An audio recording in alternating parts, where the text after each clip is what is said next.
1800 square ഫീറ്റിൽ 3 ബെഡ്റൂമോട് കൂടിയ വീടിൻ്റെ ഇൻറ്റീരിയർ ഡിസൈനാണ് ഇപ്പോൾ സ്ക്രീനിൽ കാണുന്നത്. ഫസ്റ്റ് മെയിൻ ഡോർ കയറി ചെല്ലുമ്പോൾ തന്നെ റൈറ്റ് സൈഡിലായി ഒരു TV യൂണിറ്റ് അറേഞ്ച്മെൻറ്റും അതുപോലെ തന്നെ ലെഫ്റ്റ് സൈഡിലായി എൽ ഷേപ്പിലായി ഒരു സോഫ അറേഞ്ച്മെൻറ്റും നൽകിയിരിക്കുന്നു. ലിവിങ്ങിൽ നിന്നും ഡയറക്റ്റ് എൻട്രി വരുന്നത് ഡൈനിങ് സ്പേസിലേക്കാണ്. ഡൈനിങ് ടേബിളിനോട് ഓപ്പോസിറ്റായി ഒരു ബേ വിൻഡോ നൽകിയിരിക്കുന്നു. കിച്ചൺ ഓപ്പൺ കിച്ചൺ മോഡലായിട്ടാണ് ഡിസൈൻ ചെയ്തിരിക്കുന്നത്.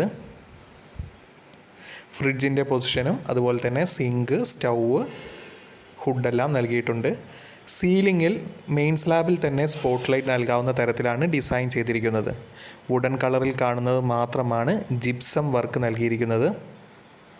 ലിവിങ്ങിൻ്റെ ബാക്ക് സൈഡിലായി എൽ ഷേപ്പിൽ ഒരു സ്റ്റെയർ അറേഞ്ച്മെൻറ്റും സ്റ്റെയർ സ്റ്റീൽ വർക്കിലാണ് ചെയ്തിരിക്കുന്നത്. ഏറ്റവും ബഡ്ജറ്റായി തന്നെ. എല്ലാവരുടെയും ഒരു സംശയമാണ്, എന്തിനാണ് നമ്മൾ ഇൻറ്റീരിയർ ഡിസൈന് പ്ലാൻ തുടങ്ങുന്നതിന് മുമ്പ് തന്നെ ചെയ്യുന്നത്?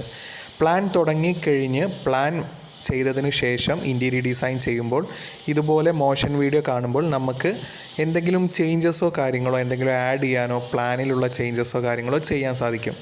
എന്നാൽ ഫുൾ വർക്ക് കഴിഞ്ഞതിന് ശേഷം, പ്ലാസ്റ്റർ വർക്ക് കഴിഞ്ഞതിന് ശേഷമാണ് ചെയ്യുന്നതെങ്കിൽ നമുക്ക് ഈ ചേഞ്ചസ് എല്ലാം ചെയ്യുമ്പോൾ മെയിൻ്റനൻസ് കോസ്റ്റ് കൂടിയും വരും.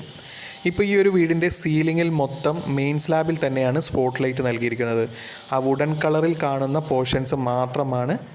ഇതുപോലത്തെ പ്ലാനോ 3D എലിവേഷനോ ഇൻറ്റീരിയർ ഡിസൈനോ നിങ്ങൾക്കും ചെയ്യണമെങ്കിൽ കോൺടാക്റ്റ് ചെയ്യുക.